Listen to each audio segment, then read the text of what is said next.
South India Shopping Mall, the wedding mantra. Sarikotta wedding collection. South India Shopping Mall. Sorry. Atu da Devaraja. Itu.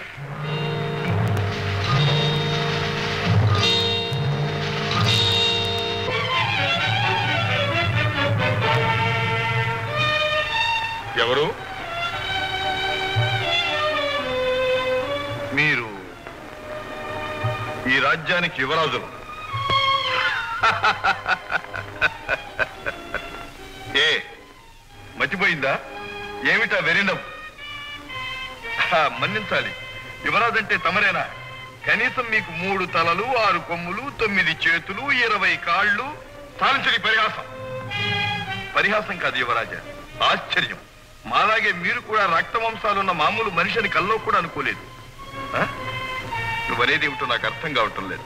నా మాటలు అర్థం కావు. అద్దాల మందిరాల్లో అందాల నగ్న శిల్పాల వంపు సంపులు తిలకిస్తూ మెత్తని పట్టుపాన్పుల మీద మట్టు పానీయాలు సేవిస్తూ నృత్యగాన కళా వినోదాలలో తేలిపోయే మీకు నా మాటలు అర్థం కావు. ఏమిటో బాధతో మాట్లాడుతున్నావు. బాధ? ఈ బాధ నా ఒక్కడిది కాదు యువరాజా, మీ ఏలుబడిలో కుంగి కుషించిపోయే ప్రతి ఒక్క పౌరుడిది. ఏమిటి? నా ప్రజలు బాధపడుతున్నారా? తెలీదు? మీరిచ్చిన అధికారంతో మీ తాబేదారులు కన్ను మిన్ను కానకుండా ప్రజలను ఎలా పీడిస్తున్నారో మీకు తెలీదు? మీ పట్టాభిషేకం పేరుతో మీ బొక్కసమంతా నింపాలని దోపిడీ దొంగల కంటే అన్యాయంగా ప్రజలను ఎలా దోచుకుతుంటున్నారో మీకు తెలీదు? నమ్మలే. ఇంత దౌర్జన్యంగా మా అధికారులు ప్రవర్తించరు. నమ్మరు? అయితే చూడండి.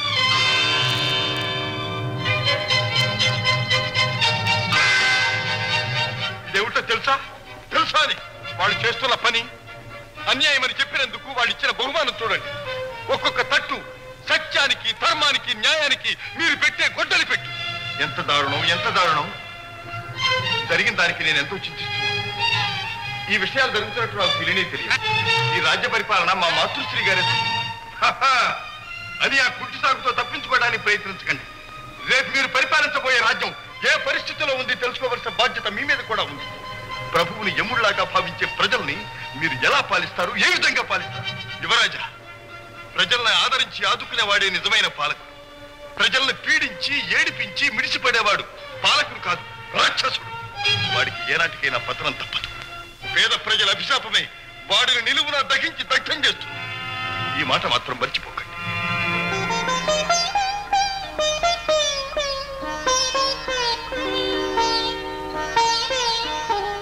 ఏమిటది? మీ కళ్ళల్లో నీరు. కన్నీరు కాదు, ఆనంద బాష్ప. ముద్దు నిద్రపోతున్న నన్ను మేల్కొల్పి నా కర్తవ్యం నాకు గుర్తు చేశావు. ఇదిగో చేతిలో చేసి ప్రమాణం చేస్తుంది. నా ప్రజల్ని కన్నబిడ్డలా పరిపాలిస్తాను. సరేనా? అప్పుడు మీకోసం ధనమే కాదు, ప్రాణమేమన్నా సంతోషంగా ఇస్తాం. ప్రజల కోసమే ప్రభు అన్న నిజాన్ని నిరూపిస్తాను. అలా నిరూపించిన నాడు ప్రతి ఇంట మీరు తండ్రిగా నిలుస్తారు, దేవుడిగా కొలుస్తారు. మెరుపులా వచ్చావు, కనువిప్పు కలిగించావు. ఎవరు? నేను. తమ ప్రజల్లో ఒకటి, సామాన్యుల్లో సామాన్యుడు కావు. నీవు మా ఆత్మీయుడం. నీ వంటి వారు మాకెంతో అవసరం. ఓ మంత్రి గారు, రండి. ఏమలా నిర్ఘాంతపోయారు? రండి. మీరు వారు మన ఆత్మీయులే. ఈ సృష్టిలో ప్రభువు ప్రజ ఒకటేనని ఈశ్వరుడు నిర్దేశం. అందుకే వారు కూడా మాలాగే ఉన్నారు కదూ. విచిత్రంగా ఉంది, నమ్మలేకుండా ఉన్నాను.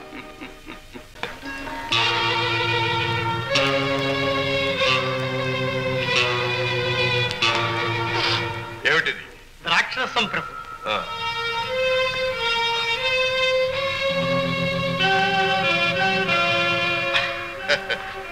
రాజా, నువ్వు తీసుకో. క్షమించండి, నాకు అలవాట్లేదు.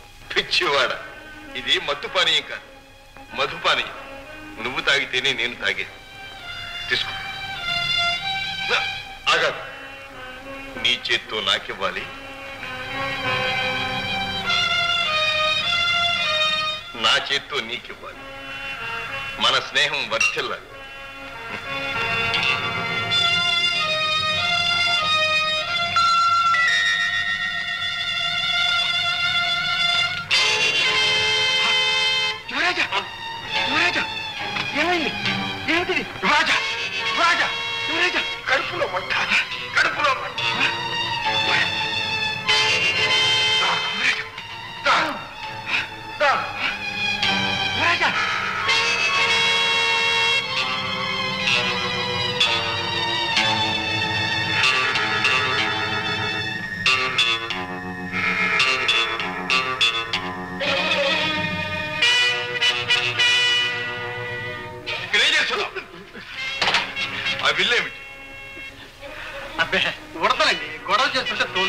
అంతే.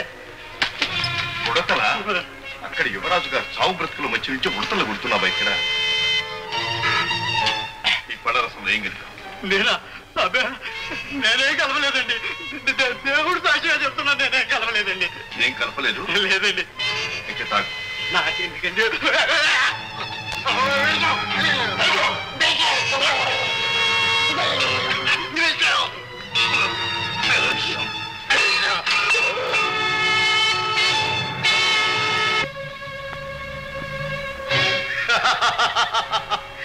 శభాష్! వేసేశాం కోటలో పాక. విషప్రయోగం జరిగిపోయింది. అయిపోయిందన్నమాట యువరాజు గారి పని. మామూలుగా జయంత్ పరలోకంలో పట్టాభిషేకానికి తరలిపోయాడు. మన మార్గం నిష్కంటకమైపోయింది. ఇక రాజ్యాభిషేకం మామూలుగా తమకే.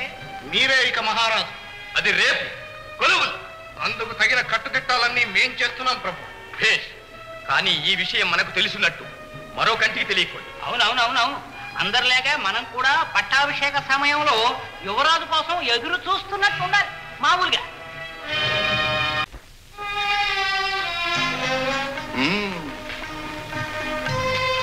ఒక్కరోజు రాజు వేషం సరిపోయింది, మరి నటన?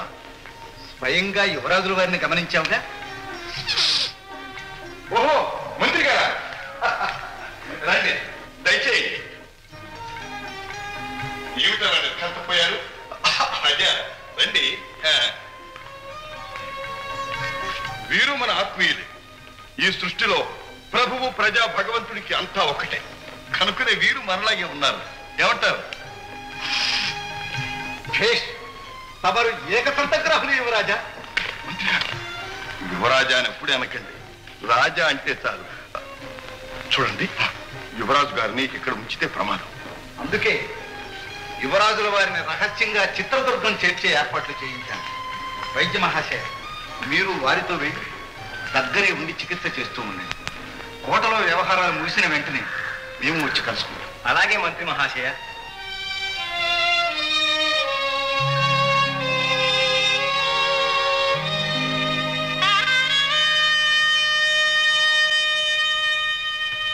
యువరాజు, మిమ్మల్ని చూడకముందు మీ మీద పగ గుండెల్లో రగులుతూ ఉంది. చూచాను. ఒక్క మాటతో, ఒక్క చూపుతో నన్ను మీ వాణ్ణి చేసుకుంది.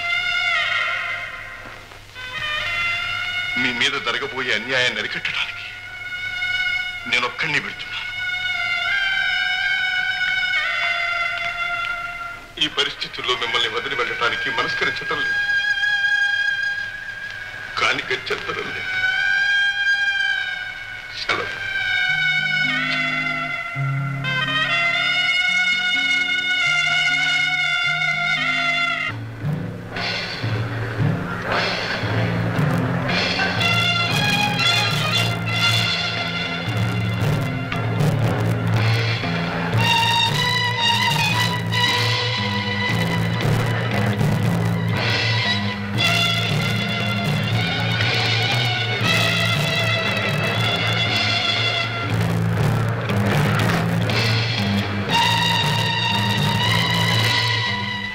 చిరంజీవి ఇంకా రాలేదు.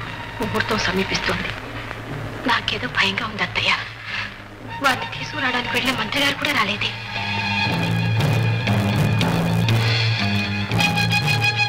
అమ్మా మహారాణి గారు, ముహూర్తం ఆసనం అవుతుంది. యువరాజు గారు ఇంకా వస్తారు. ఏదో ఆటంకం కలిగి ఉంటుంది. ఆటంకం అట ఆటంకం. ఎవరికి తెలియనవి? అమ్మాయిలు, త్రాగుడు, అవే ఆటంకాలు. ఎక్కడో తప్పదాగి చిత్తుగా అమ్మాయిలతో పడి ఉంటాడు.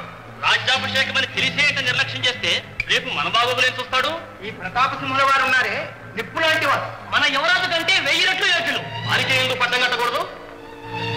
నాకా పట్టాభిషేకమా? తమ్ముడు జయంతుకు జరగవలసిన పట్టాభిషేకము నాకా? వీల్లేదు, నేను అంగీకరించాను. తమరే కిరీటం ధరించాలి, తమరే సింహాసనం అధిష్ఠించాలి, తమరే అధికారం స్వీకరించాలి. తమరే మా రాజు కావాలి. అయ్యా పురోహితుల వారు, ముహూర్తానికి యువరాజు గారు రాలేదు కనుక ప్రతాపసింహుల వారికే పట్టం కట్టండి.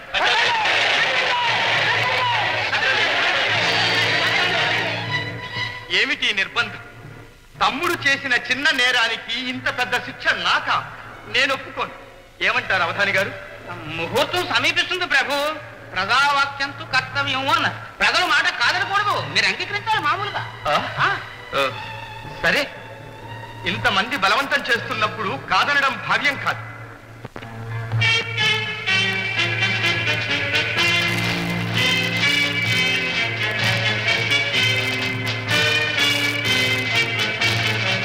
కార్యక్రమం కానివ్వండి.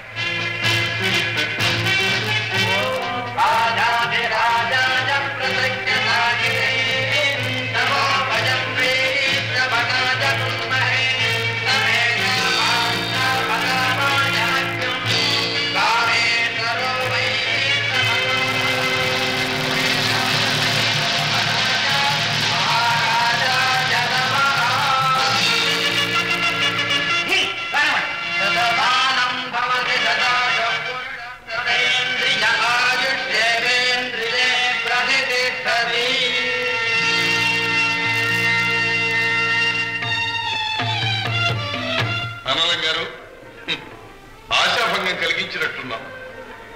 సభవారందరూ మన్నించాలి. కోరి ఆలస్యంగా వచ్చి ఎవరెవరు ఎలా ప్రవర్తిస్తారో చూడాలనిపించింది. చూశాం.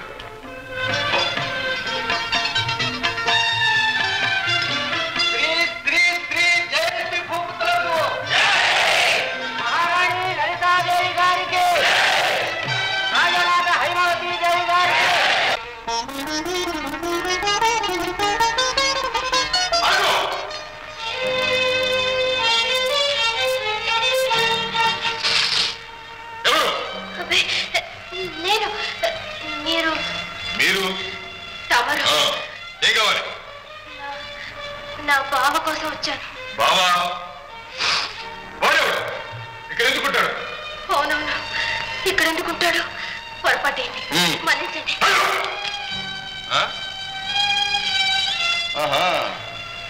రావటం పోవడం కూడా నీ వంతేనా? నిజం చెప్పు, వాడిని నువ్వు ప్రేమిస్తున్నావా? ఆ విషయం మీకెందుకు? నాకెందుకేమిటి? వాడిని ప్రేమించకపోతే నన్ను ప్రేమించు అని అడగడానికి. ఏంటి కోపం? కోపం? ఆహా, కోపంలో కూడా ఎంత అందంగా ఉన్నావు, ఎంత అందంగా ఉన్నావు. అందలంగారా?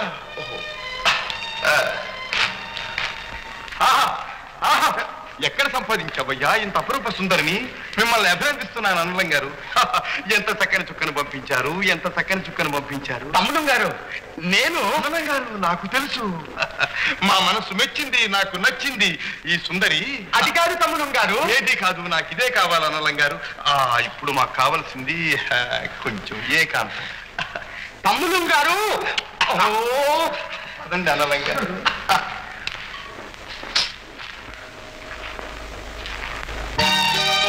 ఏమిటని ఆలోచిస్తున్నావు? ఆహా, నీ కళ్ళల్లో 1000 దీపాలు వెలుగుతున్నాయి, చెంపల్లో కెంపులు రాలుతున్నాయి. జాగ్రత్త, దగ్గరకు వచ్చావంటే ఏం చేస్తానే? నా చేతిలో చిక్కిన ఆడపిల్ల ఎవరూ తప్పించుకోలేదు. రా రా. మరదల పిల్ల ఎగిరి పడకు, గడసరి పిల్ల పులికి పడకు. అన్నయ్య చెబితే నమ్మలేకపోయాను. నిజమేనన్నమాట. ఏమిటిదంతా? ఇది గండికోట రహస్యం, అతి పరమ రహస్యం. గుంటలకు అక్కడి నుంచి పొంచి చూస్తున్నాడు, ఆ తర్వాత చెప్తాను.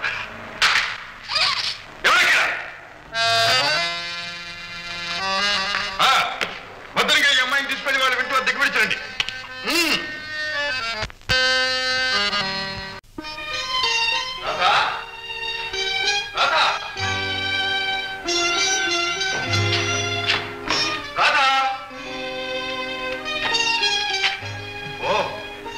ఇక్కడున్నావా? నా పిలుపుకు బదులు లేకపోయేసరికి ఇంకా రాలేదనుకున్నా. ఎంతో నిస్పృహపడ్డాను. రాధ, మహారాణి, మీరా ఇక్కడ? ఏ ఆశ్చర్యంగా ఉందా మీకు? అర్ధరాత్రి వేళ కోట విడిచి ఎందుకు వచ్చానని అడుగుతున్నారా? అది కాదు మహారాణి, మంచు పడుతోంది, మందిరానికి పెడదాం పదండి. నా మీద ఎంత అభిమానం ఉన్నట్టు ఎందుకు నటిస్తారు? మహారాణి, నా కళ్ళు కప్పాలని ప్రయత్నించకండి. మీరు ఇక్కడికి ఎందుకు వస్తున్నారో నాకు బాగా తెలుసు. ఎవరి రాధ? మహారాణి, ఆ విషయం మీరు నన్ను ప్రశ్నించకూడదు. నన్ను అపార్థం చేసుకో. ప్రభు, మీరెంతో మారిపోయారు. రాజ్యాభిషేకానికి పూర్వం కనీసం నన్ను కన్నెత్తైనా చూసేవారు. ఇప్పుడేమో కుంటి సాకులతో నాకు దూరంగా ఉంటున్నారు, ఉంచుతున్నారు. నేనేం పాపం చేశాను? నేను మీకెందుకు పగైపోయాను? ఒక్కసారైనా నన్ను నవ్వుతూ పలకరించారా? మహారాణి, మహారాణి, మీరు నన్ను మాటలతో చిత్రవశ చేస్తున్నారు. నిజానికి మీరే నన్ను చిత్రవద చేస్తున్నారు. నా మొహం చూసి చెప్పండి. నన్ను అంటరాని దానిగా చూస్తూ నాకు దూరంగా తిరగడంలో మీ అభిప్రాయం ఏమిటి? మహారాణి, నాకు తెలియకుండా ఏదైనా అపరాధం చేశానా? చేస్తే మన్నించండి. చేతులు జోడించి ప్రార్థిస్తున్నాను. నన్ను మాత్రం ఎలా హింస పెట్టకండి. ఏమని చెప్పను? నిప్పులాంటి మీరు అపరాధం చేశారని ఎలా చెప్పను మహారాణి? అంటే నేనంటే మీకు మనసు విరిగిపోయిందా? అయ్యో భగవంతుడా! ఆ భగవంతుడు కూడా మీ ప్రవర్తనను హర్షించండి. ఈ రోజు ఏదో ఒకటి తేలిపోవాలి. నేను మీ భార్యగా బ్రతికుండడం, ఈ దుర్గతి నుంచి శాశ్వతంగా దూరం అవడము.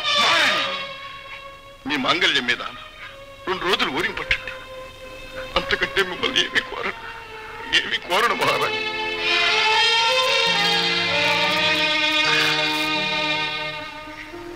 కట్టుకున్న భర్త అనురాగం కరువైన తరువాత ఆ ఆడది బ్రతికుండడమే అనవసరం. నిజమేనమ్మా, కానీ చిరంజీవి అంత కఠినాత్ముడు కాదు. మీకు తెలియదు అత్తయ్య గారు, ఎన్నాళ్ళు మీ అబ్బాయి ఎన్ని విలాసాల్లో మునిగి తేరుతున్నా నన్ను కంట చూసేవారు, నవ్వుతూ నాతో మాట్లాడేవారు. ఇప్పుడు నన్ను ఎంత రంపపోత పెడుతున్నారో మీకే తెలుసు. నిప్పును చూసినట్టు చూస్తున్నారు. నా నీడంటేనే ఆశ్రయించుకుంటున్నారు. లలిత, నీతో అత్తయ్య, మీ అబ్బాయి గారు అర్ధరాత్రి అప్పుడు అంతపురం ఎక్కడికి వెళ్తున్నారో తెలుసా? ఒక పల్లెటూరు పిల్ల దగ్గరికి. లలిత, నేను కళ్ళారా చూశాను అత్తయ్య. రాజ్యాభిషేకంతో చిరంజీవి ప్రవర్తనలో మార్పు వచ్చిందని సంతోషించు. అబ్బాయితో నేను మాట్లాడతాను అమ్మా. వద్దయ్యా, వద్దు. నీకు తెలియదు, నువ్వు ఊరుకోలేదు.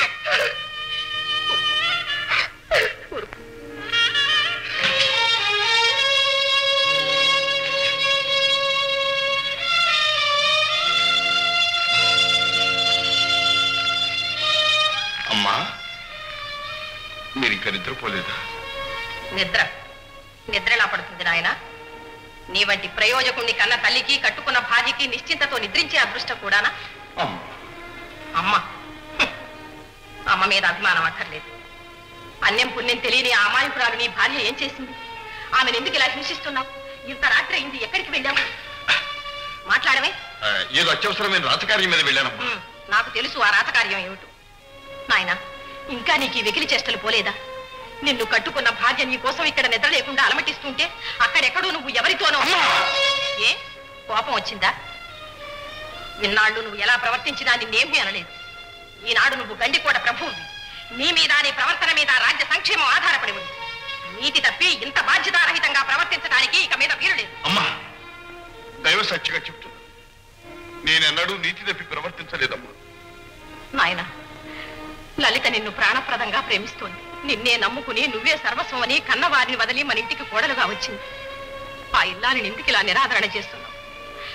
నవ్వుతూ ఆనందంగా ఉండవలసిన ఆమె లేత జీవితాన్ని ఎందుకు ఇలా నరకప్రాయం చేస్తున్నావు?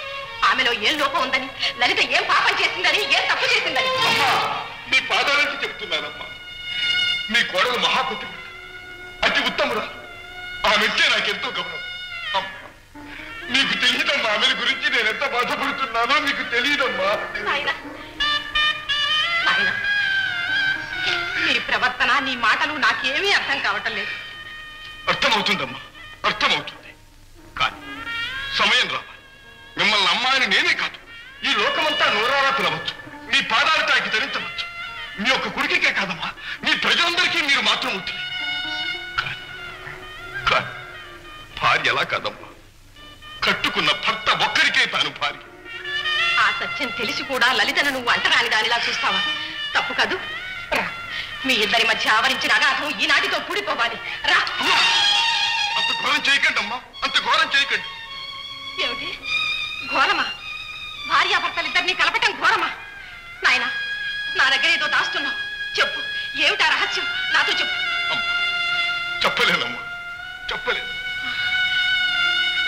ఆ రహస్యం చెప్పే అధికారం నాకు లేదు. అది త్వరలోనే మీకు తెలుస్తుంది. మంత్రి గారు ఆలస్యం చేసామా? కార్యం చేయించుకుంటుంది. ఏమైంది రాజా? ఏమైంది? తెల్లవారేసరికి యువరాజు అంతఃపురంలో ఉండి తీరాలి. అదేమిటి వారి పరిస్థితి? వారి పరిస్థితి తర్వాత ఆలోచించవచ్చు. నా పరిస్థితి అడగత్తిలో పోకలా ఉంది. అంటే అటు మహాపతివ్రత రాణి ఆవేదన చూడలేకుండా ఉన్నాను, ఇటు రాజమాత అడిగే ప్రశ్నలకు సమాధానం చెప్పలేకుండా ఉన్నాను. ఇక నా కోసం దేశాల పాలైన నా రాత ఏమైందో తెలియక సతమతమవుతున్నాను. మంత్రి గారు ఇక ఈ పోటీలకు నాటకం ఆడలేదు. మహారాజు వెంటనే తీసుకుని రావాలి. రాజా పదండి. ఏదో ప్రమాదం జరిగింది. యువరాజు కూడా మాయమయ్యాయి.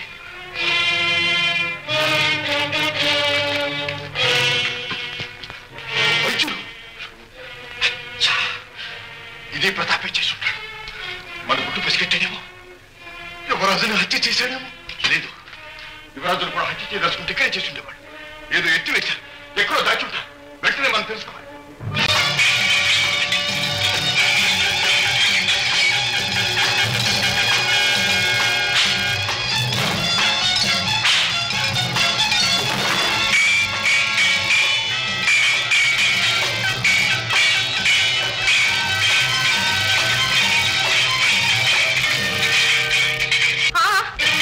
ఏమిటిది? అన్నదమ్ములు కొట్టుకుంటున్నారా? ప్రతాప్, మహారాజు మీదే కలబెడతావా? మహారాజు? వీడా మహారాజు? వీడు మన జయంతి కాడు పెద్దమ్మ, మోసగాడు. ఏమన్నావు? ఇతడు మన జయంతి కాడా? అడగండి మీరే. ఈ పాటికి మరదల గారికి తెలిసే ఉంటుంది వీడికి మన జయంతికి గల తేడా. ఏమిటిదంతా? నిజం చెప్పండి, నిజం చెప్పండి. మీరు అయ్యో, ఎవరు నువ్వు? నా జయంతువు కావా? నా కుమారుడు కావా? కావా? అయితే నా జయంతేడి, నా చిరంజీవి ఏమైపోయాడు? ఈ ఆషాఢ బుద్ధిని అడగండి. నన్న దుర్మార్గుడా, రాజ్యాధికారానికి ఆశించి మా తమ్ముని మాయం చేసి పైగా నన్నడగమంటున్నావా? పెద్దమ్మ, ఈ దుర్మార్గుడు మన జయంతుకు విషప్రయోగం చేశాడు. నేను విషప్రయోగం చేశాడా? నువ్వే కాకుంటే మహారాజులా ఇక్కడ కులికే అదృష్టం నీకెలా పడుతుంది? అమ్మా, నా మాట వినండి. పాపాత్ముడా, అమ్మాని పిలుస్తూ ఇంత ద్రోహం చేస్తావా? సీమకు కూడా హాని చేశారు కదా. అయ్యో, ఎంత పని చేశావయ్యా! నా జీవితాన్ని నాశనం చేశావు. నేను నిర్దోషిని. నిర్దోషివైతే జయంతలా నటించవలసిన అవసరం నీకేమొచ్చింది? వచ్చింది. జయంతి క్షేమం కోరే నేను అలా నటించవలసి వచ్చింది. మంత్రి గారు రండి, మీరే చెప్పండి. ఏమిటి? ఏం జరిగింది? మంత్రి గారు, ఈ దుర్మార్గుడు మన చిరంజీవికి విషప్రయోగం చేసి మహారాజులా నటిస్తూ మనందరినీ మోసం చేస్తున్నాడు. ఆ సంగతి ఈ ముసలి మంత్రి గారికి తెలియదనుకుంటున్నావా పెద్దమ్మ? ఈ నాటకానికి అంతటికీ అతడే సూత్రధారు. నోరు ముయి. వారిని నిందించామంటే నాలుగు చిరుస్తాను. జాగ్రత్త. అమ్మా, వాడు విషకెట్టుకమ్మా, వాడి మాట నమ్మకమ్మా. ఇంకా అమ్మ అంటున్నావా?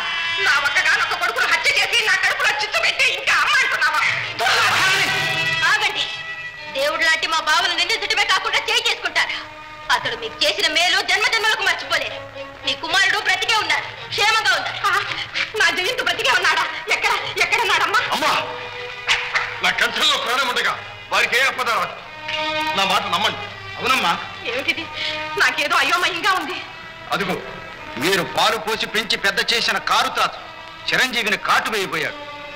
రాజ్యాభిషేకానికి రాకుండా చేసి రాజ్యాన్ని ఆక్రమించాలని ఎత్తులేశాడు. చిరంజీవికి విషప్రయోగం చేయించాడు. కానీ సమయానికి భగవంతుళ్ళ ఈ పుణ్యాత్ముడు వచ్చాడు. విషం కక్కించినా చిరంజీవి ముహూర్తానికి రాలేని పరిస్థితి కాబట్టి ఈ దుష్టుని ఆట కట్టించి రాజ్యాన్ని ప్రజల్ని కాపాడటానికి చిరంజీవిలా నటించమని నేనే బలవంతం చేసి తీసుకొచ్చాను. ఇతడే అంగీకరించకపోతే ఈ పాటికి గండికోట ఈ దుష్టుని కైవశమై ఉండేది.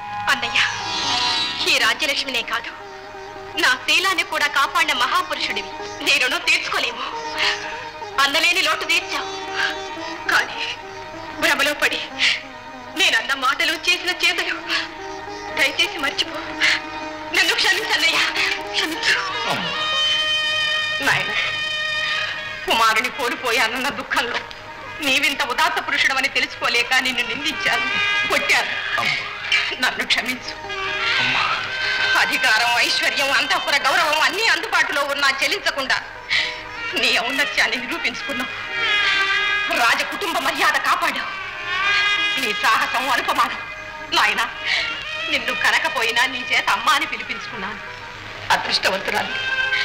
ఇంతకు నా జయంతేడి ఎక్కడున్నాడు? నాకు తెలుసు. నీకు తెలుసా? అమ్మా, నీకు ధైర్యంగా ఉండండి. నా జన్మభూమి ఈ గండికోట మీద ప్రమాణం చేసి చెప్తున్నాను. నీ బిడ్డ జయంతి ఎక్కడున్నా సరే నేను తెచ్చి నీకు